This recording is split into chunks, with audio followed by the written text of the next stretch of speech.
Hi అండి. ఈరోజు నా స్టైల్‌లో క్రిస్పీ గోబీ 65 ఎలా తయారు చేసుకోవాలంటే, గోబీని బాగా క్లీన్ చేసుకొని 2 టైమ్స్ బాగా వాష్ చేసుకొని, దాంట్లో కొంచెం పసుపు, నీళ్లు యాడ్ చేసి కొద్దిసేపు బాయిల్ చేయాలండి. ఇలా బాయిల్ చేయడం ఎందుకంటే, దాంట్లో ఏదన్నా చిన్న పురుగు కానీ, ఏదన్నా ఉన్నా కానీ అలా బాయిల్ చేయడం వల్ల పోయేస్తుంది. ఇలా ఒక్క ఉడికిచ్చిన తర్వాత పక్కన పెట్టుకోవాలి. ఇప్పుడు ఒక బౌల్‌లో 1 స్పూన్ కార్న్ ఫ్లోర్, 2 స్పూన్స్ మైదా, 1 టీ స్పూన్ అంత అల్లం వెల్లుల్లి పేస్ట్, టేస్ట్‌కి సరిపడా ఉప్పు, కారం, కొంచెం కలర్ ఇవన్నీ తీసుకొని కొంచెం వాటర్ ఏసి ఒక థిక్ పేస్ట్ లాగా చేసుకోవాలండి. మామూలుగా గోబీలో అందరూ స్పైసెస్ వేస్తారు. కానీ ఇలా పేస్ట్ చేసి గోబీని యాడ్ చేయటం వల్ల ఆ స్పైసెస్ అన్నీ ఈక్వల్‌గా పడతాయి గోబీకి.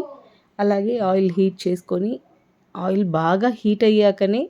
బాగా హీట్ అయిందా అని చెక్ చేసుకొని ఒక్కొక్క గోబీని సపరేట్‌గా వేసుకుంటూ ఇలా సిమ్‌లో రోస్ట్ చేయటం వల్ల లోపలంతా బాగా క్రిస్పీగా రోస్ట్ అయ్యి చాలా టేస్టీగా ఉంటుంది. దీనికి మళ్ళీ సాసెస్ యాడ్ చేసి అంతా కూడా అవసరం లేదు. ఇలా ట్రై చేసి చూడండి. చాలా అంటే చాలా బావుంటుంది. Gobi 65 in my style. Thank you for watching. Like and subscribe.